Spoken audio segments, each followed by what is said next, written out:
Hello traders and welcome back sa ating channel.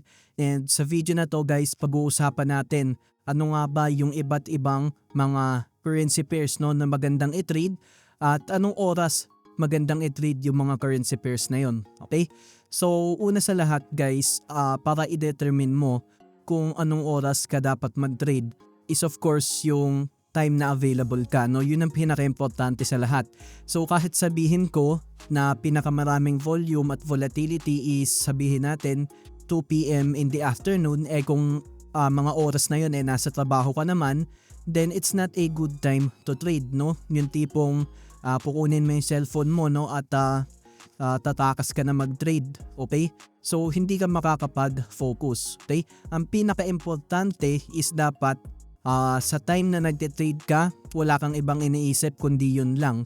So 30 minutes to 1 hour, even up to 2 hours, no? I don't recommend na tatagal ka sa 2 hours, okay? Dahil parang casino lang yan guys. The more you stay, no, looking at the chart, no, mas malaki yung posibilidad na matalo ka, okay? So 1 hour to 2 hours a day na free ka, wala kang ibang iniisip kundi pagtitrade lang, focus ka, no? Yun ang pinaka-importante na dapat mong i-consider. Ngayon, no, pag-usapan natin yung 6 na currency pairs.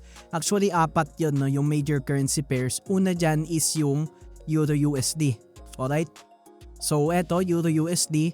Eto guys, ang pinaka-tinitrade na currency pair sa buong mundo, no? Ayon sa survey, it is around 24% ng volume sa buong mundo ang tinitrade ay euro against US dollar. Okay? And it makes sense dahil etong dalawang nation na to is yung mga pinaka malalaking nations sa mundo, no? Ngayon naman, pangalawa is yung USD against Japanese yen. Okay? So, Japan and America. So it comprises 13% of the trading volume, okay, in currency markets. Pangatlo naman ay GBP against US dollar. Okay? So mamaya is pag-usapan natin anong oras magandang i-trade itong mga currency pairs na to, no? So ang GBP USD is around 10%, no, ng volume. Then next dyan is yung AUD USD. So yan yung top 4 na mga currency pairs. 5.4%. Okay? Yan. 5.4% yung AUD USD. Okay? So, AUD USD, Australian dollar against US dollar. Ito naman, British pound against US dollar, 10%. Okay? So, that's the top 4, no? Top 4 currency pairs. So kanina nabanggit ko top 6, okay? Dahil meron pang dalawa actually, no? Around 4% each yung kanilang part, no, sa trading volume. Yun ay ang USD against Canadian dollar. Then next is USD against Swiss franc, okay? Swiss franc. So pag pinagsama-sama mo yan, that's top 6 currency pairs, okay? Kung so 4% to, all in all, nasa 10, 18, 23, tapos 26, 36, 40, nasa 50% sila, no? Ng volume ng buong currency markets, okay?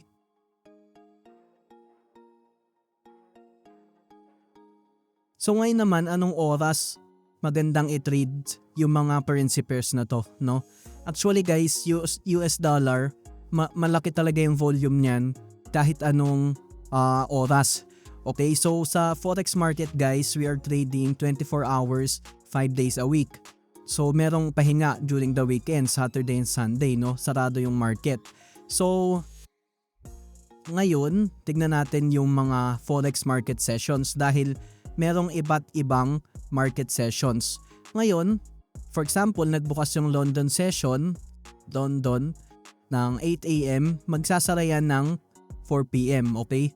So kung nagsasara, bakit umaabot ng 24 hours, 5 days a week?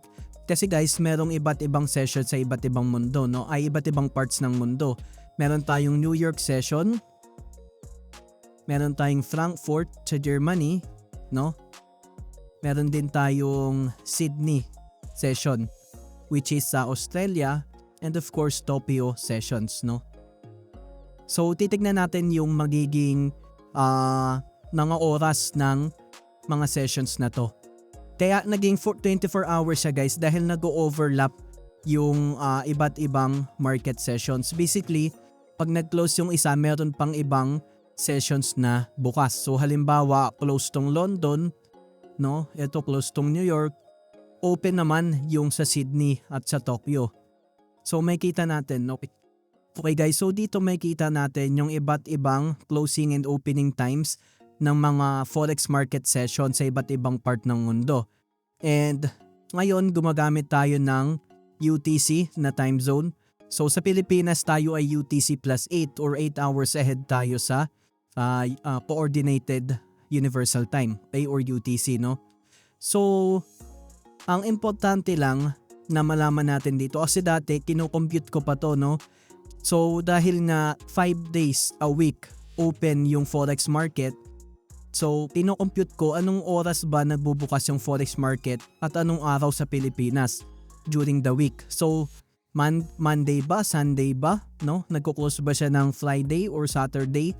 So kino-compute ko siya, but madali na siya ngayon, no? Convert lang natin sa GMT plus 8 dahil yan yung ating time zone, parehas tayo sa Singapore. And tandaan lang natin na nagbubukas yung forex market session during the Sydney session every week, no? Unang nagbubukas yan every week at nagko-close naman during the New York session.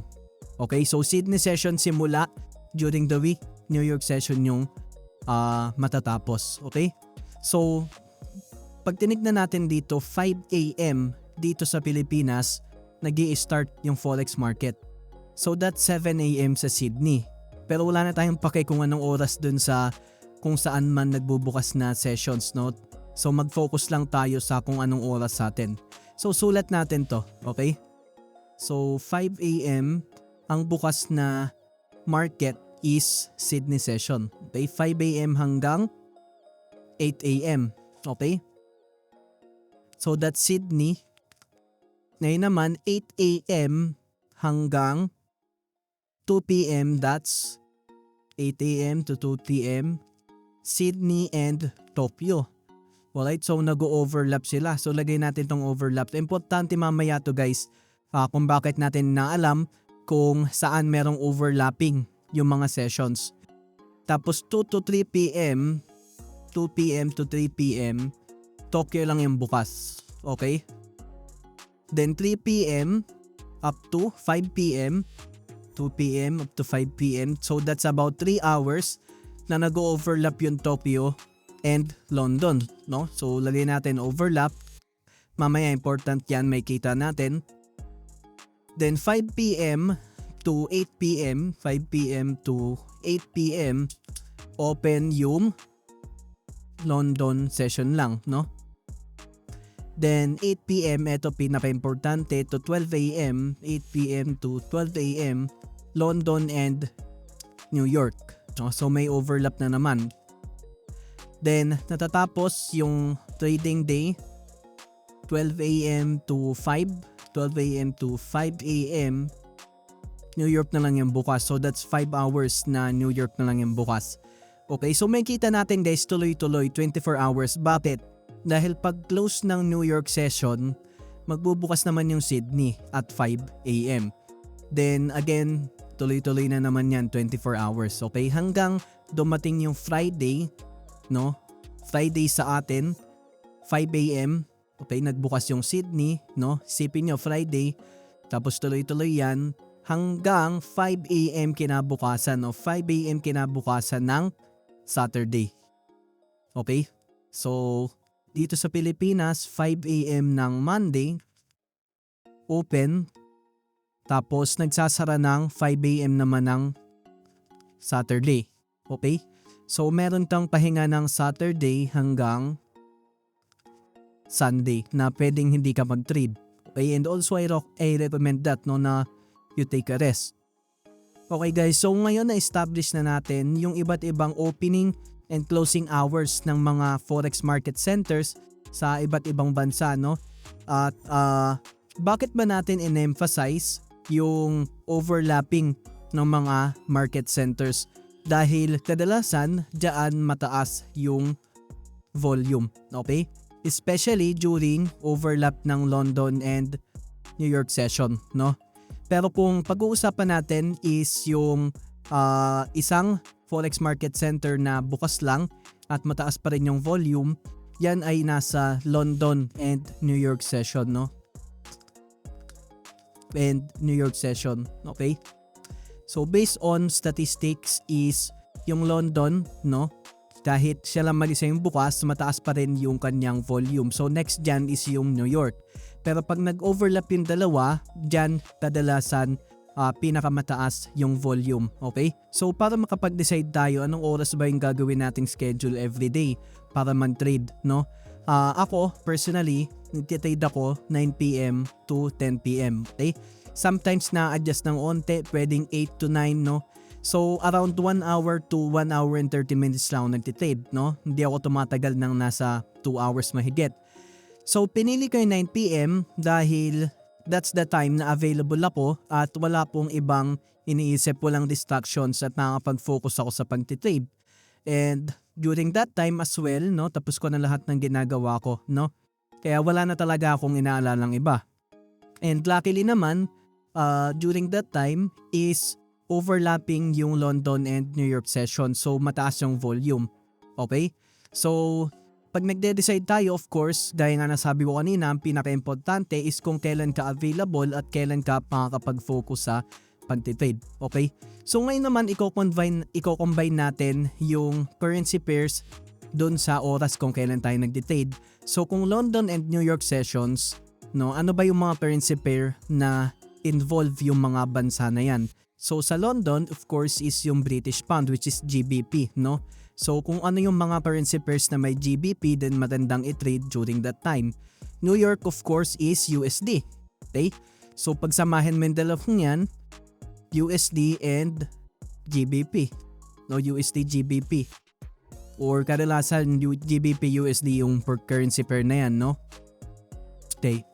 So ngayon, London session, ano ba yan London? That's also part of Europe, 'di ba? So Euro USD. Okay? So Euro USD yan yung pinaka madaming volume sa lahat ng currency pairs. Okay? So GBP USD, Euro USD, ano pa yung involve yung USD against Japanese yen. So Japanese yen involved, so ibig sabihin maganda ring i-trade yan during the Tokyo session. Ba? To Tokyo session. And I noticed meron tayong mali dito, no? 3 p.m. pala to 5 p.m. Ibig sabihin 2 hours na nag-overlap yung Tokyo and London session. So London and Tokyo, so GBP, Japanese yen, magandang i-trade, diba? And also Euro, Japanese yen. Okay? Sydney naman is of course Australia, so AUD or Australian dollar. So AUD, USD, maganda rin, no? Ito naman, Australian dollar against Japanese yen, ba? Okay? So basically, kung ano yung bukas na forex market center, okay, yung bansa na yon, ano ba yung currency nila, no? So, possible na magandang i-trade kung ano yung mga currency ng mga bansa kung saan bukas yung forex market, okay? Tulad nung ginagawa natin ngayon. So kung London naman, of course Euro, GBP pwede rin. Pero pwede rin Euro USD, ba? GBP USD, okay? New York session, so lahat na may USD. So ang daming again Euro USD. So nakikita natin laging involve Euro USD, no?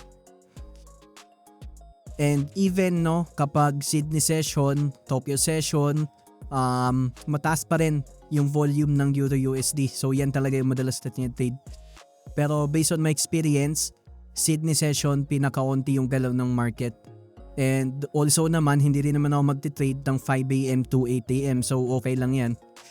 So swerte nga talaga pandito tayo sa Pilipinas kasi London session 5 PM to 8 PM is commonly free na tayo niyan mga Pinoy, no? Depende na lang kung may trabaho ka, 5 PM yung out mo, tapos commute ka pa, then of course may gagawin ka pa, no? So it depends to you kung kailan ka available. Pero ako 9 PM kung kailan nga is overlapping yung London and New York. So swerte nga. So sa video na to guys, napag-usapan natin yung mga currency pairs na kadalasan tinitrade, mataas yung volume, and also yung mga trading sessions kung anong oras dito sa Pilipinas kung saan mataas din yung volume, okay? Tapos anong oras ba tayo dapat mag-trade? Of course, kapag tayo ay available at walang distraction, makapag-focus tayo, no? And also, kung meron kayong napulot na aral dito sa video na to guys, please don't forget na mag-subscribe, mag-like, and also mag-comment na rin kayo, no? Ano ba yung suggestion nyo na pwede natin gawing video sa mga susunod, no? Also guys, please i-click nyo rin yung notification bell para sa susunod na mag-upload ako is na-notify kayo, okay? So sana guys, isamahan nyo pa ako ng matagal-tagal pa yung mga pagsasamahan natin. Kakasimula pa lang natin na gumawa ng videos, okay? So thank you so much sa pagsuporta at kita-kita ulit tayo sa susunod.